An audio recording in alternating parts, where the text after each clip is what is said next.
दोस्तों नमस्कार, मैं हूं डॉक्टर प्रदीप प्रसन्न। आप सबका वेलकम है मेरे चैनल हिंदी की बिंदी पर। आइए आज कुछ नई बात सीखते हैं नए टॉपिक के साथ में।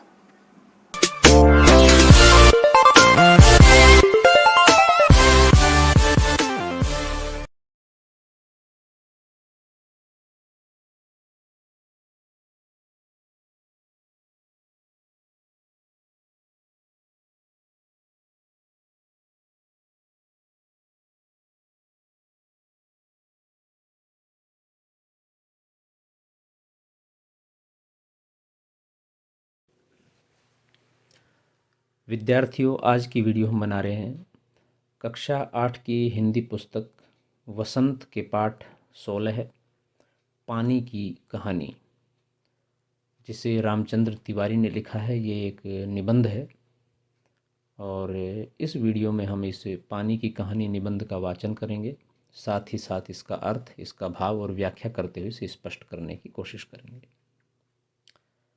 और इसके बाद हम एक वीडियो और बनाएंगे जिसमें इस पाठ के प्रश्नों के उत्तरों को लेकर के वीडियो रहेगी। तो आप कक्षा 8 की सभी वीडियो देखने के लिए हमारे चैनल के प्लेलिस्ट पर जा कर के कक्षा 8 वाली प्लेलिस्ट पे जाकर सभी वीडियो आप देख सकते हैं यदि पूर्व की वीडियो आपने नहीं देखी है तो आइए शुरू करते हैं आज की वीडियो। आप देख रहे हैं हिंदी की बिंदी चैनल। पानी की कहानी। मैं आगे बढ़ा ही था कि बेर की झाड़ी पर से मोती सी एक बूंद मेरे हाथ पर आ पड़ी। मेरे आश्चर्य का ठिकाना न रहा जब मैंने देखा कि ओस की बूंद मेरी कलाई पर से सरक कर हथेली पर आ गई। मेरी दृष्टि पड़ते ही वह ठहर गई। थोड़ी देर में मुझे सितार के तारों की झंकार सुनाई देने लगी। मैंने सोचा कि कोई बजा रहा होगा। चारों ओर देखा, कोई नहीं। फिर अनुभव हुआ कि यह स्वर मेरी हथेली से निकल रहा है। ध्यान से देखने पर मालूम हुआ कि बूंद के 2 कण हो गए हैं और वे दोनों हिल हिल कर यह स्वर उत्पन्न कर रहे हैं, मानो बोल रहे हों। पानी की बड़ी समस्या है विद्यार्थियों आज की तारीख में, और पानी के लिए हमें बहुत जागरूक होने की आवश्यकता है। अगले 4-5 वर्षों में पानी की बहुत अधिक किल्लत आने वाली है।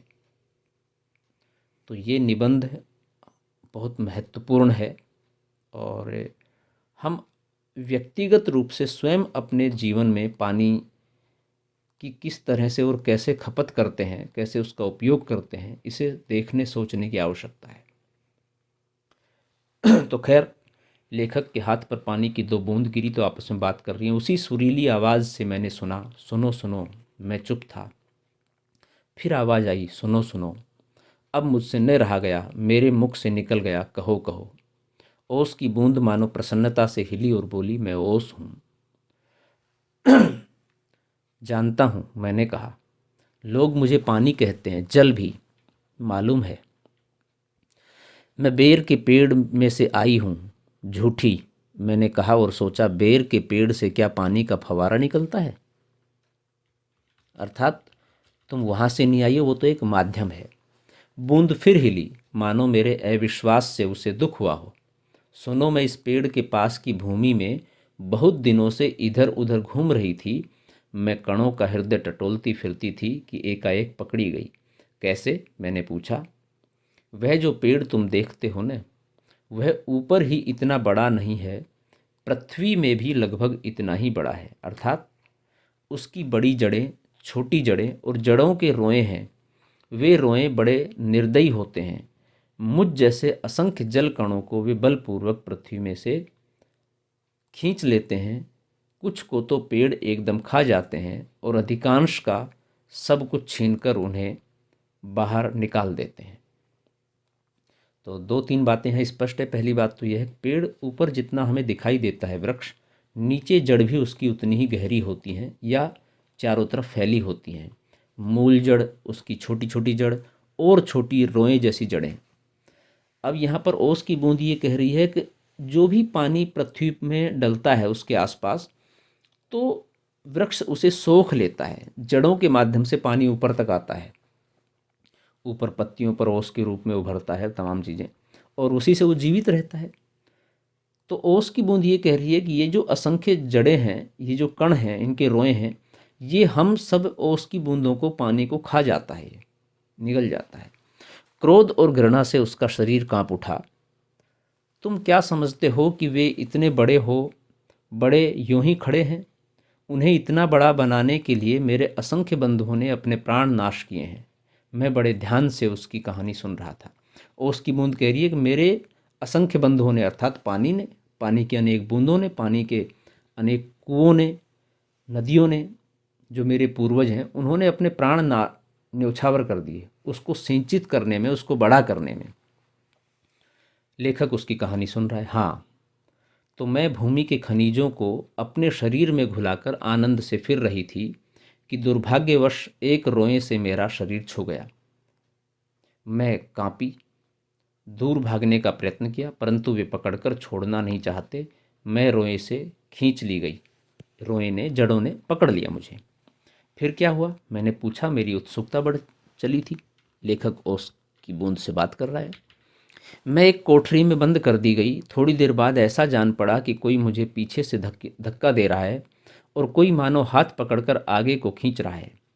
मेरा एक भाई भी वहाँ लाया गया। उसकी दूसरी बूंद। उसके लिए स्थान बनाने के कारण मुझे दबाया जा रहा था। आगे एक और बूंद मेरा हाथ पकड़कर ऊपर खींच रही थी। मैं उन दोनों के बीच पिस चली। अनेक बूंदें आ गई, मतलब पानी की वहाँ पर। मैं लगभग 3 दिन तक यह सांसत भोगती रही। मैं पत्तों के नन्हे नन्हे छेदों से होकर जैसे तैसे जान बचाकर भागी। मैंने सोचा था कि पत्ते पर पहुंचते ही उड़ जाऊंगी। ओस उड़ जाती है, अर्थात जैसी धूप निकलती है तो धीरे धीरे धीरे पानी वाष्प बन के उड़ जाता है, चला जाता है। परंतु बाहर निकलने पर ज्ञात हुआ कि रात होने वाली थी और सूर्य जो हमें उड़ने की शक्ति देते हैं वो जा चुके थे। अब तो उड़ नहीं सकती, तो वहीं बैठना पड़ेगा, या अगर ज़्यादा ओस गिरी तो नीचे गिरना पड़ेगा। फिर वो जड़ें सोखेगी, फिर ऊपर आएंगी, तो ये क्रम चलता रहता है। और वायुमंडल में इतने जलकण उड़ रहे थे कि मेरे लिए वहाँ स्थान नहीं है। जैसे कि किसी स्थान पर आप एक गाड़ी खड़ी कर सकते हो और वहाँ पर दूसरा स्थान नहीं है, दूसरी गाड़ी नहीं खड़ी हो सकती। तो ऐसे ही जलकण अत्यधिक उड़ रहे थे वायुमंडल में। अब मैं नहीं जा सकती थी वहाँ पर, ओस कह रही है। तो मैं अपने भाग्य पर भरोसा कर पत्तों पर ही सिकुड़ी पड़ी रही, वहीं पर रही। क्या करूं? अभी जब तुम्हें देखा तो जान में जान आई और रक्षा पाने के लिए तुम्हारे हाथ पर कूद पड़ी कि शायद आप मुझे बचा लेंगे। इस दुख तथा भावपूर्ण कहानी का मुझ पर बड़ा प्रभाव पड़ा। मैंने कहा, जब तक तुम मेरे पास हो कोई पत्ता तुम्हें न छू सकेगा। तुम निश्चिंत रहो, तुम सुरक्षित हो। लेखक ने उससे कहा, भैया तुम्हें इसके लिए धन्यवाद है। मैं जब तक सूर्य न निकले तब तक रक्षा चाहती हूँ।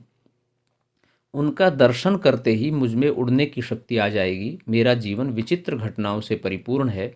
मैं उसकी कहानी तुम्हें सुनाऊंगी तो तुम्हारा हाथ तनिक भी न दुखेगा। अर्थात तुम मेरी कहानी सुनते सुनते चलते रहना, मैं भी चलती रहूँगी, और रात्रि बीत जाएगी और सुबह होते ही सूर्य निकलेगा, मुझे शक्ति मिल जाएगी उड़ने की, मैं चली जाऊँगी।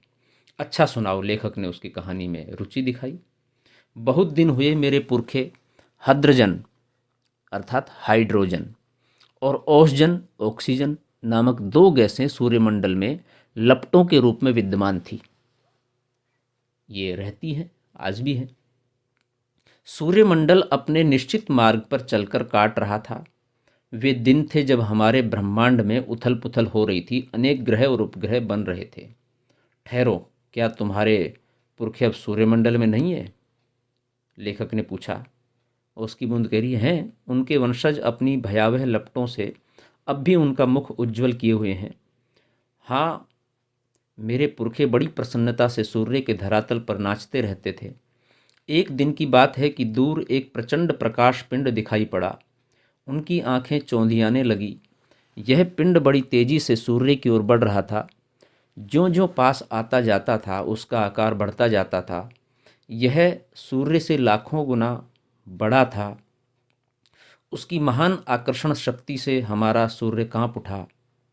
ऐसा ज्ञात हुआ कि उस ग्रहराज से टकराकर हमारा सूर्य चूर्ण हो जाएगा, खत्म हो जाएगा, चूरा बन जाएगा उसका, ऐसा वैसा न हुआ। वह सूर्य से सहस्त्रों मील दूर से ही घूम गया, हजारों मील दूर से घूम गया। परंतु उसकी भीषण आकर्षण शक्ति के कारण सूर्य का एक भाग टूटकर उसके पीछे चला। सूर्य से टूटा हुआ भाग इतना भारी खिंचाव संभाल न सका और कई टुकड़ों में टूट गया। उन्हीं में से एक टुकड़ा हमारी पृथ्वी है। यह प्रारंभ में एक बड़ा आग का गोला थी।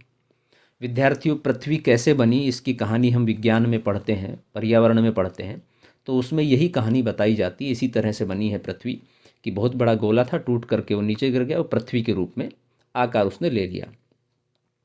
ऐसा, परंतु उन लपटों से तुम पानी कैसे बनी?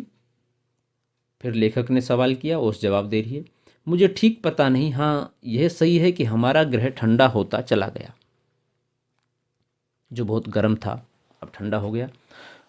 और मुझे याद है कि अरबों वर्ष पहले में हाइड्रोजन और ऑक्सीजन के रासायनिक क्रिया के कारण उत्पन्न हुई थी। इनकी वजह से उत्पन्न हुई थी, पानी उत्पन्न हुआ था। उन्होंने आपस में मिलकर अपना प्रत्यक्ष अस्तित्व गंवा दिया है और मुझे उत्पन्न किया है। मैं उन दिनों भाप के रूप में पृथ्वी के चारों ओर घूमती फिरती थी। उसके बाद न जाने क्या हुआ। जब मुझे होश आया तो मैंने अपने को ठोस बर्फ के रूप में पाया। मेरा शरीर पहले भाप रूप में था, वह अब अत्यंत छोटा हो गया है। अब वो पानी बन गया है, वो उसकी बूंद बन गया है। वह पहले से कोई 17वां भाग रहा होगा। मैंने देखा मेरे चारों ओर मेरे असंख्य साथी बर्फ बने पड़े थे। जहाँ तक दृष्टि जाती थी बर्फ के अतिरिक्त कुछ दिखाई न पड़ता था। जिस समय हमारे ऊपर सूर्य की किरणें पड़ती थी तो सौंदर्य बिखर पड़ता था, क्योंकि बर्फ पिघल जाती थी। हमारे कितने साथी ऐसे भी थे जो बड़ी उत्सुकता से आंधी में ऊंचा उड़ने, उछलने कूदने के लिए कमर कसे तैयार बैठे रहते थे। बड़े आनंद का समय रहा होगा वहाँ, बड़े आनंद का। कितने दिनों तक? कई लाखों वर्षों तक। कई लाख? हाँ, चौंको नहीं, मेरे जीवन में 100-200 वर्ष दाल में नमक के समान भी नहीं है। अर्थात 100-200 साल तो हम ऐसे जी जाते हैं। पानी कह रहा है, वो पानी की बूंद कह रही है, उसकी बूंद कह रही है। लाखों वर्षों तक की कहानी है ये। मैंने ऐसे दीर्घ जीवी से वार्तालाप करते जान अपने को धन्य माना और ओस की बूंद के प्रति मेरी श्रद्धा बढ़ चली। लेखक कह रहा है कि इतनी लंबी आयु जीने वाले किसी से मैंने वार्तालाप पहले नहीं की थी, तो इनसे मैं बात कर रहा हूँ, इतनी लंबी आयु जीने वाले से। तो मुझे बड़ी प्रसन्नता हुई, अपने आप को सोचा कि मैं बड़ा भाग्यशाली हूँ। हम शांति से बैठे एक दिन हवा से खेलने की कहानियाँ सुन रहे थे कि अचानक ऐसा अनुभव हुआ मानो हम सरक रहे हों। सबके मुख पर हवाइयाँ उड़ने लगी। अब क्या होगा? इतने दिन आनंद से काटने के पश्चात अब दुख सहन करने का साहस हम में न था। उसकी बूंद अपनी कहानी आगे बता रही है। बहुत पता लगाने पर हमें ज्ञात हुआ कि हमारे भार से ही हमारे नीचे वाले भाई दबकर पानी हो गए हैं। बर्फ के भार से गिर उनका शरीर ठोसपन को छोड़ चुका है और उनके तरल शरीर पर हम फिसल चले हैं। नीचे का पानी पानी हो गया, ऊपर बर्फ जमी हुई है, वो ठोस रूप में है। मैं कई मास समुद्र में इधर उधर घूमती रही। फिर एक दिन गर्म धारा से भेंट हो गई। धारा के जलते अस्तित्व को ठंडक पहुंचाने के लिए हमने उसकी गर्मी सोखनी प्रारंभ कर दी और इसके फलस्वरूप में पिघल पड़ी और पानी बनकर समुद्र में मिल गई। बर्फ़ जब गर्माहट महसूस करती है तो पिघल जाती है, पिघल करके पानी का रूप धारण कर लेती है। तो ये उसकी बूंद कह रही है कि मैं उस समय फिर पिघल करके समुद्र में मिल गई, पानी बन गई। समुद्र का भाग बनकर मैंने जो दृश्य देखा वह वर्णातीत है। मैं अभी तक समझती थी कि समुद्र में केवल मेरे बंधु बांधवों का ही राज्य है, परंतु अब ज्ञात हुआ कि समुद्र में चहल पहल वास्तव में दूसरे ही जीवों की है और उसमें निरा नमक भरा है। पहले पहल समुद्र का खारापन मुझे बिल्कुल नहीं भाया। जी मचलाने लगा, पर धीरे धीरे सब सहन हो चला, आदत हो गई। एक दिन मेरे जी में आया कि मैं समुद्र के ऊपर जो बहुत घूम चुकी हूँ, भीतर चलकर भी देखना चाहिए कि क्या है इस समुद्र में। इस कार्य के लिए मैंने गहरे जाना प्रारंभ कर दिया, नीचे नीचे की ओर। मार्ग में मैंने विचित्र विचित्र जीव देखे। अब समुद्र में बहुत सारे जीव हैं, अनेक मछलियाँ हैं, शार्क हैं, मेंढक है, कछुए हैं, मगरमच्छ हैं, सांप भी हैं और भी बहुत सारे जीव हैं। मैंने अत्यंत धीरे धीरे रेंगने वाले घोंगे, जालीदार मछलियाँ, कई कई मन भारी कछुए और हाथों वाली मछलियाँ देखी। एक मछली ऐसी देखी जो मनुष्य से कई गुना लंबी थी। बहुत बड़ी मछलियाँ होती हैं। उसके 8 हाथ थे, वह इन हाथों से अपने शिकार को जकड़ लेती थी। मैं और गहराई की खोज में किनारों से दूर गई तो मैंने एक ऐसी वस्तु देखी कि मैं चौंक पड़ी। अब तक समुद्र में अंधेरा था, सूर्य का प्रकाश कुछ भी भीतर तक पहुंच पाता था, कुछ ही भीतर तक सीमा होती है उसकी भी, और बल लगाकर देखने के कारण मेरे नेत्र दुखने लगे थे। अर्थात अब नीचे अधिक पानी गंदा था और सूर्य का प्रकाश था नहीं, तो मैं देख नहीं पाती, तो अंधेरा हो गया एक तरह से वहाँ पर चारों तरफ। मैं सोच रही थी कि यहाँ पर जीवों को कैसे दिखाई पड़ता होगा कि सामने ऐसा जीव दिखाई पड़ा मानो कोई लालटेन लिए घूम रहा हो। यह एक अत्यंत सुंदर मछली थी। इसके शरीर से एक प्रकार की चमक निकलती थी जो इसे मार्ग दिखलाती थी। ये उस मछली की विशेषता थी कि वो चमकती थी और ये उसको मार्ग दिखलाती थी, और उसके बहाने दूसरे जो वहाँ पर जानवर थे, जीव थे, वो भी मार्ग देख लेते थे। इसका प्रकाश देखकर कितने छोटी छोटी अनजान मछलियाँ इसके पास आ जाती थी, और जब यह भूखी होती थी तो पेट भर उनका भोजन करती थी, उन्हें खा लेती थी, और वो प्रकाश की वजह से, विचित्रता की वजह से उसके पास आ जाते थे। विचित्र है, लेखक ने कहा, बड़ा मतलब अलग अद्भुत नज़ारा है। जब मैं और नीचे समुद्र की गहरी तह में पहुंची तो देखा कि वहाँ भी जंगल है। छोटे ठिगने मोटे पत्ते वाले पेड़ बहुतायत में उगे हुए हैं। पानी में ही कुछ पेड़ ऐसे उगते हैं, रहते हैं, जो पानी में ही रहते हैं। वहाँ पर पहाड़ियाँ हैं, घाटियाँ हैं। इन पहाड़ियों की गुफाओं में नाना प्रकार के जीव रहते हैं जो निपट, अंधे तथा महा आलसी पड़े रहते हैं, इधर उधर गमन नहीं करते हैं वो। ये सब देखने में मुझे कई वर्ष लगे, अर्थात अनेक वर्ष लगे। बहुत समय व्यतीत हो गया। जी में आया कि ऊपर लौट चलें, परंतु प्रयत्न करने पर जान पड़ा कि यह असंभव है। क्यों? क्योंकि ऊपर दबाव है पानी का। मेरे ऊपर पानी की कोई 3 मील मोटी तह थी। मैं भूमि में घुसकर जान बचाने की चेष्टा करने लगी। यह मेरे लिए कोई नई बात न थी। करोड़ों जल कण इसी भांति अपनी जान बचाते हैं और समुद्र का जल नीचे धंसता जाता है। अब देखिए, यहाँ पर बहुत सहज भाव से निबंधकार ने बड़ी अच्छी बात की है। पानी नीचे नीचे क्यों जा रहा है? पहले 10 फुट पर, फिर 50 फुट पर, फिर 100 पर, फिर 200 पर, आजकल 1000 मिनिमम है या उससे ज़्यादा फिट से नीचे पानी मिल रहा है। तो पानी नीचे क्यों जा रहा है? तो एक तरह से पानी ये कह रहा है कि हम अपने जीवन को बचाने के लिए समुद्र में, पृथ्वी में नीचे गहराई में धंसते हुए जा रहे हैं। क्यों?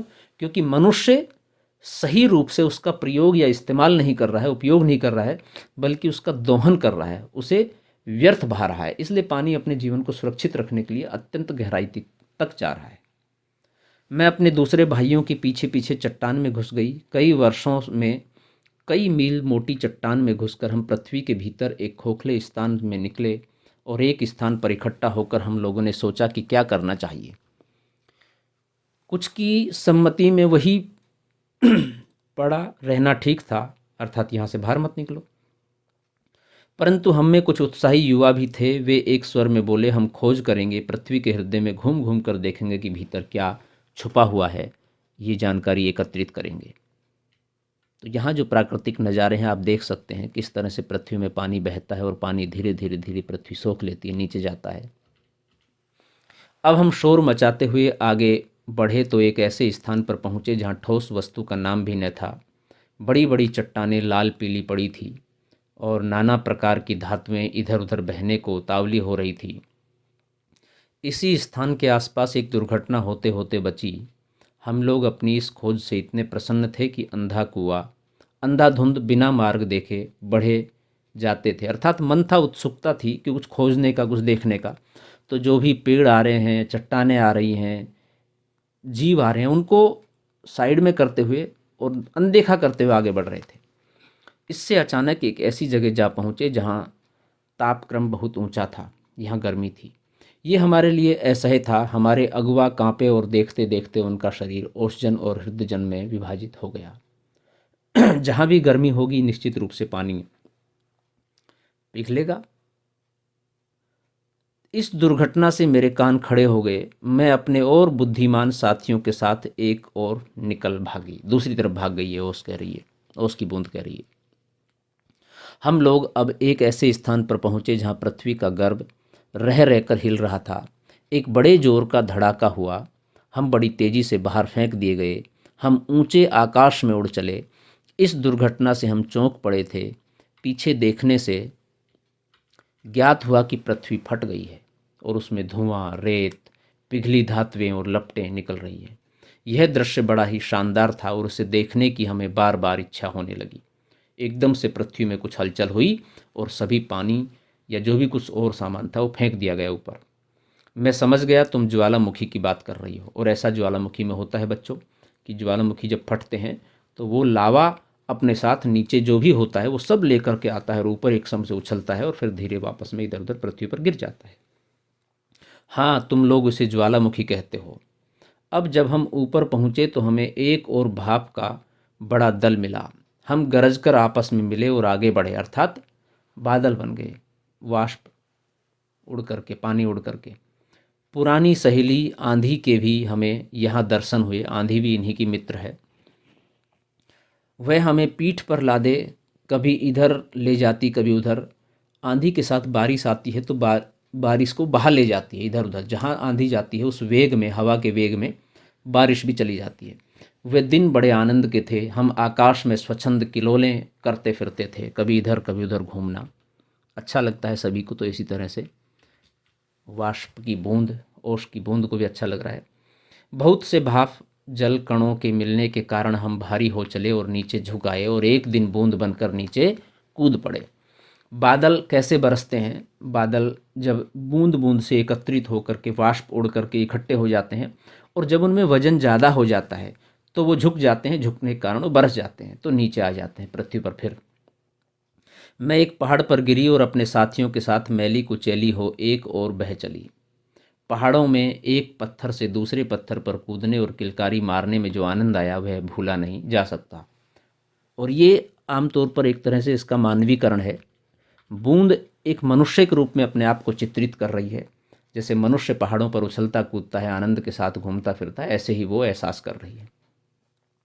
हम एक बार बड़ी ऊंची शिखर पर से कूदे और नीचे एक चट्टान पर गिरे। बेचारा पत्थर हमारे प्रहार से टूटकर खंड खंड हो गया। ये जो तुम इतनी रेत देखते हो, बहुत पानी के वेग से पत्थर तक टूट जाते हैं, ऐसा होता है तो हुआ। ये जो इतनी रेत देखते हो, पत्थरों को चबा चबा कर हम ही बनाते हैं। और ये आप जानते होंगे विद्यार्थी, जहाँ पर तेज़ गति से पानी दौड़ता है, आता है, तो वो चट्टान को भी चीर देता है, काट देता है और उसको धीरे धीरे धीरे धीरे एक एक कण में बना देता है। तो ये रेत जो बनती है, मिट्टी जो बनती है, बजरी जो बनती है, वो इन्हीं से बनती है धीरे धीरे। जिस समय हम मौज में आते हैं तो कठोर से कठोर वस्तु हमारा प्रहार सहन नहीं कर सकती। इसमें इतनी ताकत होती है पानी में, इसमें कोई शक नहीं। अपनी विजयों से उन्मत्त होकर हम लोग इधर उधर बिखर गए। मेरी इच्छा बहुत दिनों से समतल भूमि देखने की थी, इसलिए मैं एक छोटी धारा में मिल गई। सरिता के वे दिवस बड़े मौज के थे, नदी के। हम कभी भूमि को काटते, कभी पेड़ों को खोखला कर उन्हें गिरा देते। जमीन को काट देता है पानी, पेड़ को सुखा देता है, फिर गिर जाता है। बहते बहते मैं एक दिन एक नगर के पास पहुंची। मैंने देखा कि नदी के तट पर एक ऊंची मीनार में से कुछ काली काली हवा निकल रही है। मैं उत्सुक हो उसे देखने को, क्या बढ़ी कि अपने हाथों दुर्भाग्य को न्योता दिया। जो ही मैं उसके पास पहुंची, अपने और साथियों के साथ एक मोटे नल में खींच ली गई। नदी में कोई पाइप लगा रखा होगा जिससे कि पानी में, खेतों में सिंचाई या घरों में पानी उपयोग के लिए काम में लिया जा रहा होगा। कई दिनों तक मैं नल नल घूमती फिरी। मैं प्रतिक्षण उसमें से निकल भागने की चेष्टा में लगी रहती थी। भाग्य मेरे साथ था। बस एक दिन रात के समय मैं ऐसे स्थान पर पहुंची जहां नल टूटा हुआ था। मैं तुरंत उसमें होकर निकल भागी और पृथ्वी में समा गई। अंदर ही अंदर घूमते घूमते इस बेर के पेड़ के पास पहुंची। वह रुकी, सूर्य निकल आए थे। बस मैंने कहा, हाँ, मैं अब तुम्हारे पास नहीं ठहर सकती। सूर्य निकल आए हैं, तुम मुझे रोक कर नहीं रख सकते। वह ओस की बूंद धीरे धीरे घटी और आंखों से ओझल हो गई। तो विद्यार्थियों, ओस की बूंद ने मानवीकरण के रूप में अपनी कहानी व्यतीत की है, जैसे कि एक बालक हो, कोई मनुष्य हो, कोई स्त्री हो, कोई बालिका हो, वह कैसे कैसे विचरण करती है, लेकिन विज्ञान की, पर्यावरण की बहुत सारी चीज़ें और उसके महत्व के बारे में ये ओस की बूंद हमें इस पाठ के माध्यम से सिखा के गई है। रामचंद्र तिवारी जी ने ये निबंध बहुत ही अच्छा लिखा है और बहुत रुचिकर निबंध है। पानी की कहानी से आप ये चीज़ समझिए कि पानी का कितना बड़ा मूल्य है और उसको हम व्यर्थ बहाएंगे तो हमें कुछ नहीं मिलेगा और हम इसे ठहरा नहीं सकते, बचा के नहीं रख सकते। ये हमारी कमी है, हमें बचाना चाहिए, सुरक्षित रखना चाहिए। तो विद्यार्थियों, ये थी आज की वीडियो। आपने वीडियो पूरी देखी, उसके लिए बहुत बहुत धन्यवाद। आशा करते हैं वीडियो आपके लिए लाभान्वित होगी। यदि वीडियो अच्छी लगी हो तो लाइक करें, शेयर करें, कमेंट्स करें और चैनल को, हिंदी की बिंदी चैनल को सब्सक्राइब करना न भूलें। साथ ही बेल आइकॉन को भी दबाएं ताकि सभी प्रकार की वीडियो की सूचना आप तक मिल जाए, पहुंच जाएं। और यदि आपके मन में कोई सवाल, कोई जिज्ञासा, कोई प्रश्न हो इस वीडियो को लेकर के या किसी अन्य टॉपिक को लेकर के, तो आप कमेंट्स के माध्यम से हमें बताइए, हम उसका समाधान करने का प्रयास करेंगे। आज के लिए इतना ही। नेक्स्ट वीडियो में नेक्स्ट टॉपिक के साथ फिर मिलते हैं, तब तक के लिए शुक्रिया, नमस्कार।